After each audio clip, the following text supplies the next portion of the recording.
مارچ 27 ب2017 نايتا مواتيت محازا أبدوم كلتميتن شعتن نخط وعات خيد كوينو ونت دورم بزيد مود مجدي تعزو يزولو ولا قاتم قحقحات منزبل سلس سانت أبتم معصو بزولو مونغو مرأي تغيرا مستعزب مسنبد نجر ترئي إزون أبت دورم بزركب ناي فينتليتر ماشن ناي محازا أسكار تساقيلون إتا محازا أبت عرات تزرقي حت عزبا إزي محازا بسنبادة وعوع تبل سباتي إكبو أمودأتاون بولايسي مزو اتمعصو مستخفته حدشت نگرات يرخبو كابزن دحريو ازناي جبن قداي مدب تفليو استفلاليون يتأكلات بعال قداي حسابات النقربو كفتحو زفتنو ازي حلخلخ كيز نيراو دا أقوا ويون بولو آيس نيراو دا آتيفيو أنا ونزي كيز نخمس آلكم زفتخوو كاب حانتنا يتشانال تخطاتاليت بستوهابني حساب ريتون اتو قداي مما قوتن بمخانونيو نسخاتكم ون نزو كلو دحر مسمعكم نهاتاتكم ريتون كتبوني حتت كبرات بيتسب كم يتصنحو أمني لما عنت مدبنا كساب زحج جزا نيتا مواتيت بيتسبن دوكاتراتن ني حق مهراتن إلوون دمانيت محبرسب أكالات مدب تفليلو ناتما قوتلو بزعوا زلو إلوون حلخلخ زقونا محزن ناقبن تاريخ حيزولكم مزئلخو نابزي channel حدش تزخونكم سبسكرايب بمقبار إلوون دما لايكن شارن بمقبار ناب كل نخباص أحدا قفكم ما يفليني نابتني لما عنت حلخلخ مدب كوسجاكم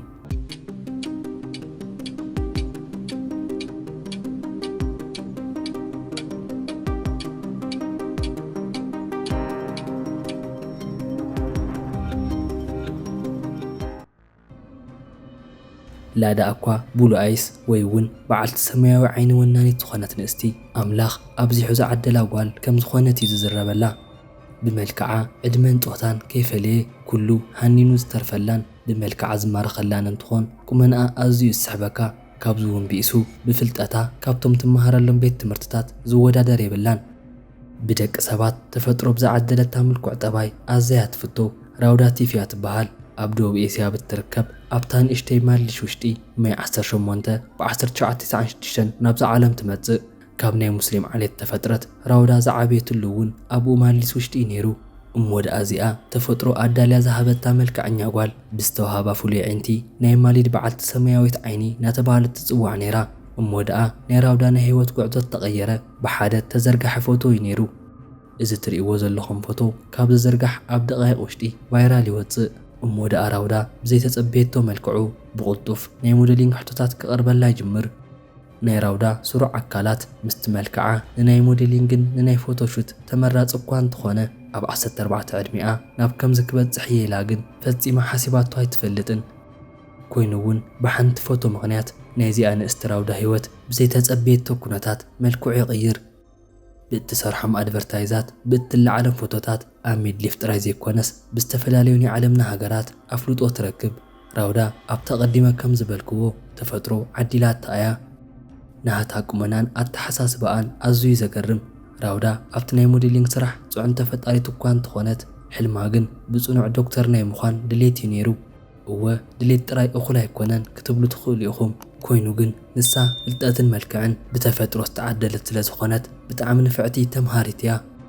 دكتور نمخان زدليت اللو تقند علاماون نسبات نايم حقاز حلما حبيروا زعابي سلزخون ايو ومودآ زيات فترو زعدلت تاراودا حاده نادليتو زنبرت عدول يمزعلا ازوون سكولارشيب ينيرو مالتوون ات سكولار زمزعلا كاب بانجلاديش ناي اسلاميك بانك ميديكال كوليجيو بانجلاديش ناي مسلم هاجريا ات كوليجون زركبلو ناي بانجلاديش كتما بزخونت راوشان وشت انتخون راودا ناي مسلم امنت تخطالت ولا كوان تخونت امنتها زقددا كدانجن اي تقبر النيرا كوينجن نت سكولار رخيبا نابتا هاجر مسكدت راودا هجاب تقبر نيرا مالتوون ات امنتها زئززا كدان تقبر نيرا يخون مبر راودا نابيت تمرتا بزخدت اللو ساعات كاب بانجلاديش نت ناي موديلينغ سرحوون بحانساب تكايدو نيرا استفلاليو فوتوتاتون تسرحيا بس تكبارجن نبوزحات كفافي لوميو ازوون اتفرق زوخنا أكال بتسرحان اختبر تعي حق زوا اتهم فرقهم دما ناي مسلم أكال محبرسب كوينا كمز بمقبارا أقطيعو وميو مخنياتوون ات امنت ناي كدان مقلل عسل زي فكدي نيرو ازبالي امنتن سرعاتن نراودا فتي ما زي تردو نغري نيرو راودا حنساب حجاب تخدن امبر مبزحتو ግዜ ኣይተዘውትሮን ኣብቲ ቀጥሪ ውሽጢ ኮነ ካብቲ ቀጥሪ ወፃእ ንዝዕዘብዋ ሰባት ብቁጣዕ ነይሩ ዝጥምትዋ ዝነበሩ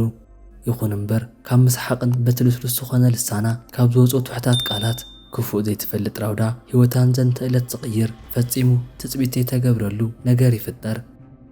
ማርች 19 ብ2017 ናይ ኮሌጅ መሓዛኣ ዝኾነት ሲራት ባርፊን ከምቲ ናይ ኩል ግዜ ናብ ናይ ራውዳ ዶርም ትመጽእ ነቲ ማዕፀውን ተንኳኩሖ ኮይኑ ግን መን ዝብል ሰብ ኣይረኸበትን እዚ ንሲራት ጋሻ ነገር ነይሩ ራውዳ ናይ ዶርም ክላሳ ፈጺማ ኣይተዓጹን ካብኡ እውን ሓሊፉ ንመሓዛኣ ከይተዛረበት ናብ ዋላ ሓደ ቦታ ኣይትኸይድን ነይራ እሞ ደኣ በዚ ኩነታት ተሰናበለት ሲራት ኣብቲ መንጎ ማዓፁ ብዝነበሩ ክፍተታት ናብ ውሽጢ ምስ ትዕዘብ ናይ ራውዳ ስካርፍ ኣብቲ ቬንቲሌተር ተሰቒሉ ራውዳ ኣብ ዓራታ ወዲቓ ትዕዘባ ብዝንባደ ኣፋ ምቁፅጻር ኣብያ ሰባት እውን ይእከቡ ናይቲ ኮሌጅ ሰራሕተኛታት ይመፁ ብምቕጻል ድማ ፖሊስ ናብቲ ቦታ ይበጽሑ ካብ ዝንድሓሪ ነይሩ ናይ ራውዳ ናይ ሞት ኬዝ መደብ ከፊሉ ናተማጎትሉ ዝጸንሑ ነቲ ክፍሊ ሴሮም ድሕሪ ምእታዎም ተዓዘብዎ ነገር እንተነበረ ራውዳ ኣብ ዓራታ ወዲቓ እቲ ክፍሊ እውን ንዓይንኻ ዝርብሽ ትሕዝቶ እዩ ነይርዎ ማለት እውን ሕምስምስ ኢሉ እዩ ዘሎ ናይ ራውዳ ሃቲፍ ናይ ሞት መልዐሊ እንታይ ክኸውን ከም ዝኽእል ድንግርግር ካብ ዘብሉሎም መንጎ ኣብቲ ክፍላ ብእትረኽቡ ነገራትን ንሃታ ዝሞተ ኣካል ኣብቲ ዓራት ተማዕራሪ ምድቃሱ እዩ ነይሩ ብምሟታ ብዙሓት ብዓይኒ ጥርጣር ክረኣዩ ተገይሩ እዩ ናይ ራውዳ ኣቦ መሐመድ ሃቲፍ ዶካተር ፖሊስ ኩሎም ነናይ ባዕላቶም ሓሳብ ሂቦም እዮም እስከ ኣቐዲምና ኣብ ናይ ራውዳ ዶርም ውሽጢ ተረኽቡ ንተዓዘብ ራውዳ ኣብ ዓራታ ብሕቋ ደቂሳት ተረኸበት ኣብ ክሳዳ ተሓኒቓ ዝሞተት ብዝመስል ዓይነት ቆርበታት ሃስዩ እዩ ኣብ ጥቓ ወንበር ዝወደቐ ዝነበረ እኳ እንተኾነ ኣብቲ ቬንቲሌተር ድማ እቲ ስካርፍ ተሰቒሉ እዩ እቲ ክፍሊ ሕንክርክር ኢሉ እዩ ዘሎ ኣብቲ ናይ ምግቢ መብሰሊ ቦታ እውን እቲ ምግቢ ተሰሪሑ ተወዲኡ እዩ ኢሉ እውን እቲ ሰትዮ ሻሂ ኣፍሊሓት ቶያ ኮይኑ ግን ሓደ ነገር ኣሎ እዚ እውን ኣብቲ ክፍሊ ውሽጢ ናይ እንጫ ስሚ ስለተረኽበ እዩ ነይሩ ናይቲ ክፍሊ መስትያት ተሰይሩ እዩ ኣብ ናይ ራውዳ ክፍሊ ውሽጢ ዝርከብ ቬንቲሌተር ንእሽቶ እያ ናይ ራውዳ ክብደት እውን 55 ኪሎ እዩ ነይሩ ኮይኑ እውን ናብኡ ደይባ ክትከውን ትኽእል እያ ዝብል ምኽንያት ክንድቲ ዝኣክል ኣመኔታ የብሉን እዚኦም ኩሎም ኣብቲ ክፍላ ውሽጢ ተረኽቡ እዮም ነይሮም እሞ ደኣ ራውዳ ተቐቲላ ድያስ ዋላ ንባዕላ ኣጥፊኣ እቲ ሬሳ ናብ ምርመራ ይወሃብ ናይ ፎረንሲክ ምርመራ እውን ብቁልጡፍ ይበጽሕ እሞ ደኣ እቲ ናይ ምርመራ ውፅኢት ከም ዘርእዮ ኣብ ናይ ራውዳ ክሳድ ናይ ኣጻብዕቲ ዓሸራ ከም ዝተረኸበ እዩ ነይሩ ናይ ራውዳ ኣቦን ናይ ሕጊ ኣካላትን ዝኣምንሉ ከም እተቐተለት እዩ ኣብዚ እውን ብፍላይ ኣቦኣ መሃመድ ብዛዕባ ጓሉ እርግፀኛ ኮይኑ እዩ ዝዛረብ ጓለይ ብፍጹም ንባዕላ ንኽተጽፍእ ክትውስን ዝገብራ ምኽንያት የብላን ክብል እዩ ዝዛረብ ኣብቲ ክፍሊ ውሽጢ ንዝነበሩ ነገራት እውን ንጓሉ ኣጢዑ ስለ ዝፈልጣ ጋሻ ዝመስሉ ነገራት ከም ዝረኣየ ገሊጹ እዩ ይኹን እምበር ንሱ ዝዛረቡ ነገር ሓቃም ዝኾነ ዘረጋግጸሉ ናይ ፎረንሲክ ናይ ምርመራ ውፅኢት እውን መጺሉ እዩ መሐመድ ከም ዝዋላ እንተበለ እቶም ዶክተር ድማ ብተጸራሪ ንባዕላ ኣጥፊኣ ከም ዝኾነት እዮም ዝዛረቡ ከምዚ እውን እንትብሉ ኣቦኣ ከም ዝብሎ እቲ ምርመራ ተኻይደሉ ሆስፒታል ናብቲ ኮሌጅ ቀረባ ዝኾነን ራውዳ ንባዕላ ኣጥፊኣ እያ ዝብልሉ እቲ ቤተሰባ ኣብ ዘይተረኽበሉ ግዜ እዩ ነይሩ እሞ ደኣ ነዚ ሕልኽላኽን ናይቲ ሞት ምኽንያት ንምፍላጥ ብዙሓት ግምታትን ጥርጣረታትን ቀሪቦም እዮም ብቐንዲ ድማ ሓቢራታ ምስ እትመሃር ቤስት ፍሬንዳ ሲራት ባርፊን ተጠርጣሪት እያ ራውዳ ቅድሚ ምሟታ ሓደ ሰሙን ንቕድሚት ንኣዲኣ ከምዚ ክትብል ተዛሪባታ ነይራ ምስ መሓዛኣ ኣብ ጽቡቕ ኩነታት ከም ዘየላን ኮይኑ እውን ራውዳ ኣብ ዝቕነ ምስ ጥዕናኣ ዘተሓሕዝ ጽቡቕ ከም ዘየላን ጽቡቕ ስምዒት እናተሰማዓ ከም ዘየሎን ገሊጻትላ እያ ምናልባት ራውዳ ኣብ እትሰትዮ ጁስ ውሽጢ ገለ ዝተሓውሰ ስሚ ክነብሮ ከም ዝኽእል ግምት የቐምጡ ሲራት ብተወሳኺ ኣብ ከምዚ ዓይነት ተግባራታ ተጠርጣሪት እያ ናይ ራውዳ ማውታ ብፈለማ ሓበሬታ ዝሃበት ንሳ እያ ብኻልእ ገጽ ድማ ራውዳ ድሕሪ ምሟታ ናይ ኢንስታግራም ኣካውንታ ክፍቲ ዝነበረ እንትኾን ኮይኑ ግን ብዘደንቕ ኩነታት ድሕሪ ምሟታ ኣብቲ ጽባሕ ንኽልተ ሰባት ኣንፈሎ ትገብር ካብተን ክልተ መንጎ እውን እታ ሓንቲ ቤስት ፍሬንዳ ዝኾነት ሲራት እያ ነይራ ልክዕ እዛ ብዝተፈጸመሉ ኣብ መዓልትታት ውሽጢ ምንነቱ ብዘይተፈልጠ ሰብ ናይ ራውዳ ናይ ኢንስታግራም ኣካውንት ድሊት ይግበር እዚ ካብቶም ዘደናግሩ ነገራት እቲ ሓደ ማስረጂ ነይሩ ራውዳ ዋላ ሓደ ዓይነት ጸላኢ ከም ዘይነበራ እዩ ዝዝረብ ምስ ዝኾነ ዓይነት ሰብ ጽቡቕ ዝኾነ ምርድዳእ እዩ ዘለዋ እሞ ደኣ ራውዳ ዋላ ሓደ ዓይነት ጸላኢ ተዘይሃልይዋ ምናልባት ክቐንኣላ ብዝኽእል ሰብ ክፍጸም ከም ዝኽእል ይጥርጥሩ ካልእ ናይ ራውዳ ቀታሊ ክኸውን ይኽእል እዩ ዝተባህለ ራውዳ ቅድሚ ምሟታ ሰሙና ቀድም ኣቢላ ኣብ ኢስላሚክ ኤክስትሪሚስት ዝበሃሉ ጉጅለ ኣብ ኮሌጅ ውሽጢ ብዝገበርዎ ተግባር እቶም ፍርቂ እንትእሰሩ እቶም ዝተረፉ ድማ ናተደልዩ እዮም ነይሮም። እዚ ንምንታይ ምስትናሃታ ቅትለት ኣራኺብካዮ ንዝብል ራውዳ ኣብ ተቐዲምና ዝበልናዮ ሙስሊም እኳ እንትኾነት ፈጺማ ግን ናይ ሙስሊም ስርዓት ኣይትኽተልን። በቲ ምኽንያት እውን ብዙሓት ቅሬቶኦም ሂቦም እዮም። ምናልባት ራውዳ ብኣኣቶም ተቐቲላ ክትከውን ይኽእል ዝብል ግምት ይወሃብ። እቲ ካልእ ናይ መወዳእታ ድማ ናሃታ ኣፍቃሪ እዩ ነይሩ። ራውዳ ሲኒጋል ዝተባህለ ኣፍቃሪ ነይሩዋ። ናይ ማልዲቪያን ሰብ እንትኾን ንሱ እውን ዘጽንዖ ሞለኪሎ ባዮሎጂ ኤንድ ፓቶሎጂ ኦፍ ቫይረስ እንትኾን ክልቲኦም ን4 ወራሕቲ ሓቢሮም ጸኒሖም እዮም። ኢሉ እውን ክልቲኦም ንክልተ ቅነ ሓቢሮም ኣብ ህንዲ ጽቡቕ ዝኾነ ግዜ ሕሊፎም ነይሮም። እሞ ደኣ ራውዳ ንሳሂን ኣዝያ ከም እትፈቶ ኣብቲ ናይ ሶሻል ሚድያ ትዛረብ ነይራ። ኮይኑ እውን ኣብ ሓደ መዓልቲ ሳሂ ኣብ ልዕሊኣ ከም ዝዘረ ዘርእዩ ኣብቲ ፌስቡካ ዝተፀሓሓፍዎ ክረአ ተኻኢሉ እዩ። በዚ ቁጥዕ እውን ራውዳ ኣብ ማርች 28 ብ2017 ኣብቲ ምሸት ከባቢ መድሓኒት ወሲዳ ኣብኡ ኣብቲ ትመሃረሉ ናይ ጥዕና ኮሌጅ ሕክምና ተገይሩላ ከም ዝተረፈት ፖሊስ ዝረኸቦ መረዳእታ ዘርኢ ነይሩ።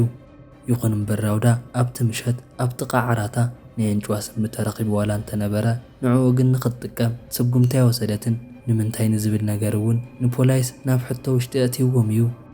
እሞ ደኣ ራውዳ ኣብ ሕክምና ኮይና ከምዚ ክትብል ናብሳ ጽሒፋ ነይራ።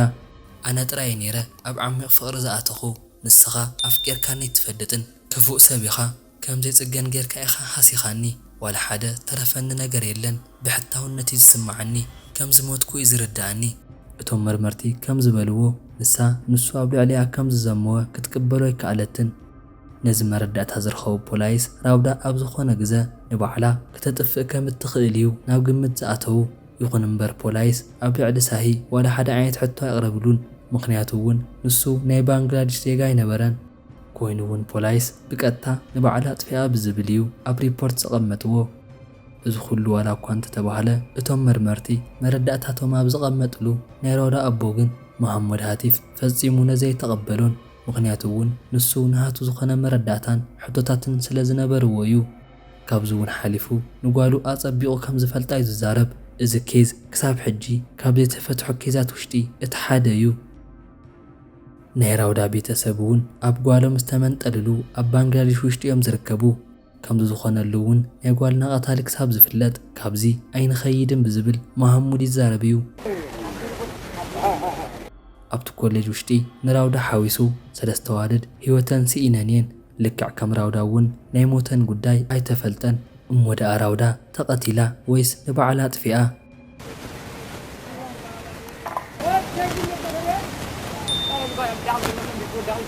ክቡራት ቤተሰብ ንስኹም ከ ኣብዚ እንታይ ሓሳብ ኣለኩም? ኣብ ኮሜንት ግደፉለይ። ናብዚ ቻናል ሓድሽቲ ዝኾንኩም ሰብስክራይብ ብምግባር ኢሉ እውን ላይክን ሸርን ብምግባር ናብ ኩሉ ንኽባጻሕ ደገፍኩም ኣይፈለየኒ።